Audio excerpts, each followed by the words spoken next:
this is the last time. This is the last time you come to my room and I'm recording. Hey, what is up, love, and welcome to my channel. If you're new here, hi, my name is Karabo, aka the accounting girl, and if you are a returning subscriber, thank you for coming back and watching my videos. And if you're new, please make sure you like this video and subscribe to my channel, and also follow me on TikTok because I'm very active on TikTok, more than I am on Instagram. Yeah, so you can follow me on TikTok at the accounting girl, and actually post more daily vlogs there than I do here, but same difference. As you guys can read by the title, I'm going to be talking about what life essentially is like as a online accounting student studying via Unisa.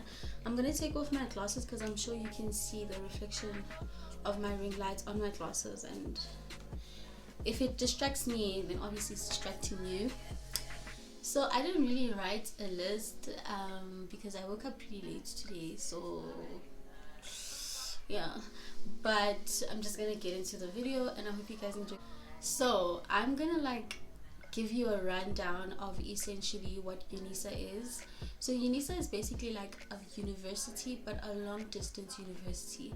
So think COVID 2020, how everything was online for every single thing, but imagine it not ever going back to normal, like how everyone is like back on campus now and going to classes and stuff like that. Unisa does have lecturers and tutors, but if I'm going to be very frank and very honest, those people are very much so useless because they don't answer emails, they don't answer calls. You are just basically on your own. All they do is just tell you, well, you need to study this and don't submit late, blah blah blah. It is up to you whether you want to pass or not. And in my first year, I didn't have a tutor. I basically taught myself all the content, studied all the content, and I did pretty well. I got like 4 distinctions out of 10 modules, and last year we only had 1 semester, so it was 10 modules for the whole year. It was like year modules, so you can imagine how crazy my mind was. Second year, which is this year, got a little tense. So even though I'm in second year, right, essentially in my BCom degree, I'm doing my first year because I'm doing a BCom extended, because for the 3-year degree I don't qualify, so I had to bridge into my BCom accounting degree. So I still have 2 more years of this degree. Next year I'm going to be doing the rest of my second year modules, but I'll obviously be a 3rd year at Unisa because it would be my 3rd year there. This year I'm doing some of my first year modules and some of my second year modules because most of my first year modules I did them last year, so I had some left that I was going to do this year, which I think it's 4 modules. In total I have 10 modules this year, 5 first semester and 5 second semester. The workload, to be honest, is a lot.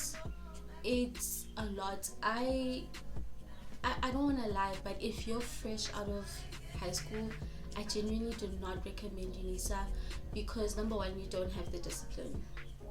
You don't have the discipline. The fact that you don't have a teacher there telling you what to do, I feel like you're just gonna flunk, but obviously some people are very disciplined, but I know coming out of high school I was not disciplined whatsoever. So had I started with this degree, it was gonna be bad. It was going to be very, very bad. So the workload is a lot, because you are your own lecturer and you are the student, and if you're the student, it means that you have semester tests to write, you have assignments to write. So our assignments and semester tests, mainly semester tests, are called continuous assessments. So essentially some of the modules that we have don't have exams. You're just literally writing a test every week. Like economics, I'm writing every week. Every week I have a test. Even today I must go write a test. You know what, God help me. But essentially what I'm saying is that the workload is a lot. It needs a lot of discipline from a person. You need to really want qualification, because if you don't want the qualification, then you're just going to flunk out, because you're gonna feel like the days are going, chiki chiki, tomorrow you have to submit and you know nothing. And in order to submit, you need to know the content. But how are you gonna learn the content, because there's no lecturer? You have to be your own lecturer. Like, it's just a lot of things. So apart from discipline, workload, I really think that they don't give us enough resources, especially as accounting students. I think that now it's going to change, because Psycha is like, going ham on Unisa, but I don't want to lie, they really don't give you the resources. So from a financial standpoint, the fees look manageable, right, from the outside, but once you come inside, you need a tutor. Each tutor per module, right? I have 2 tutors, runs from like 1.5 to 2k. Some other ones that are like actual like schools, they can easily cost you like 4,000 rand, 5k. So financially also, it's kind of like going to a normal university. I don't want to lie. For me, it is convenient because I live at home with my parents. I already have a degree, and it's just, it just makes sense, to be like via Unisa, because I've already experienced varsity. I don't think I want to experience that ever again. I don't want to experience living in Hatfield ever again. Okay, I almost died there. So I don't want to see that place. So from a financial standpoint, it has its advantages and disadvantages, in the fact that yes, fees are low, but you have to budget having a tutor, especially for your second year modules, because first year accounting and second year accounting are 2 different things. Like, it's like day and night. I had the worst culture shock ever when I was like switching from my first year to my second year. Another thing is that there aren't really any sick tests. Like, there's no sick test.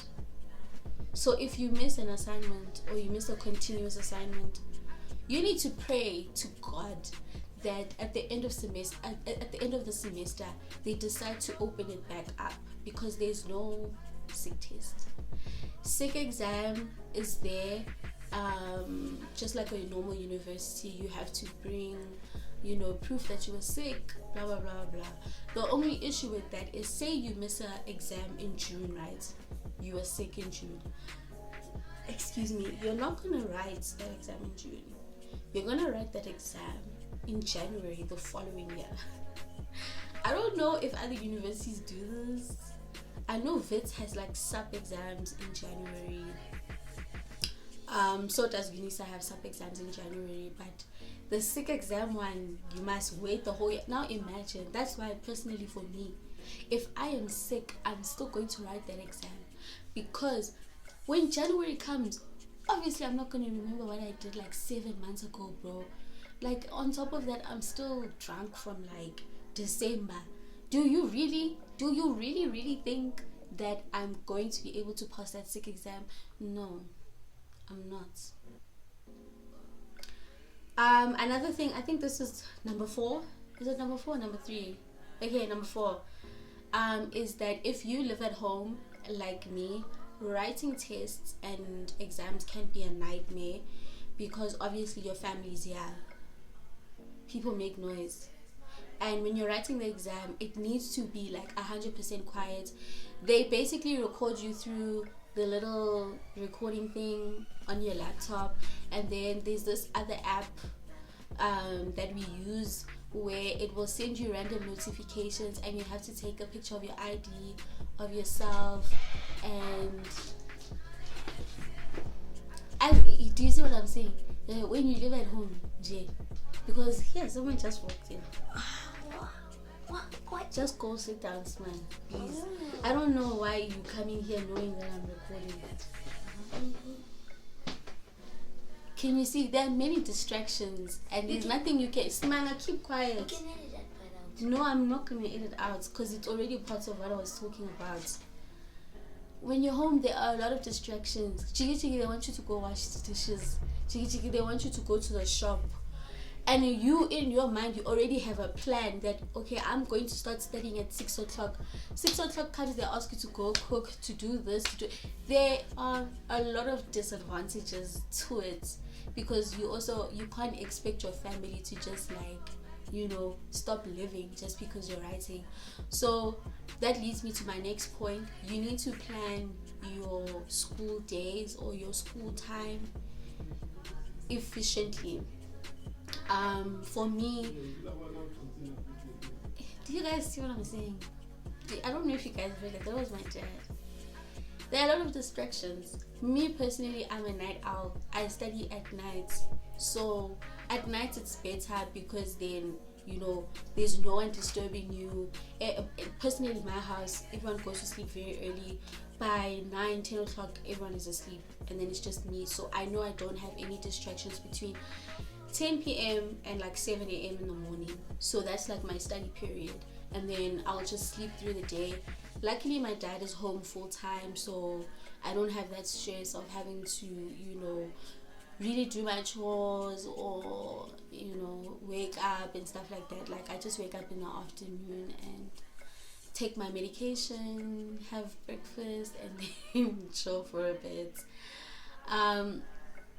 Another thing is that if you're going to study, my experience with studying at Unisa is that you need to have a study group. You cannot do this thing alone. It's not going to work, because we get a lot of notifications from the university. There's always going to be that one notification that you miss. There's always that one information that you're going to miss. There's always something that you're going to miss, because you already have other modules, a lot of things going on. So when you are in a study group, the nice thing is that you guys sort of are helping each other in regards to making sure that everyone is on track. And if you don't understand something, you can ask them. You need to have people with you, because the road to Unisa is just very, very difficult. With Unisa, so far, I haven't really had to buy textbooks. So you don't have to buy textbooks. They give you textbooks for most of the modules, but some of them, because I'm studying accounting, obviously the more I go up, the more I'm going to need the other textbooks that you have to buy. So far I've only had to buy tax, and with tax, obviously they change stuff every year. So, and the tax textbook is 1.2, so it's a bit steep. So there is that pro of that. Not every module that you have between your first and your second year you have to buy a textbook for, so that you're basically saving money. I'm trying to think of what else. Honestly, I wish that people did not look down upon Unisa students, because I feel like being a Unisa student is so hard. It's so hard. Everyone thinks that Unisa is so easy. Guys, it's not easy. I don't recall ever having anything easy with this university. Matter of fact, this is harder than UP, and at UP I was flunking my ass off, but here I'm doing really well, actually. Not just fairly well, but really well. All in all, I think that being a accounting student with Unisa, it has its pros in the fact that you have flexible time. It's not that expensive. You can work while you study. Just a lot of flexibility within the degree itself. The cons are you are on your own. You don't have anyone. YouTube is sometimes not enough. In as much as you'll be saving costs in regards to tuition, you need to get a tutor, which in itself is very expensive. Lecturers, they're just there, honestly. They're there as decoration and nothing else. So that so far has been my experience with Unisa. I just want to finish. I genuinely just want to finish. I want to finish. I want to see myself as a CA. And also, I don't even know if I want to be a CA. I'm caught in between wanting to be a chartered accountant and wanting to be a chartered management accountant. But obviously, I will see when I get there. Why? Because I'm still gathering information, because I feel like with accounting there's just a lot of things that you can do. So yeah, I asked man, no.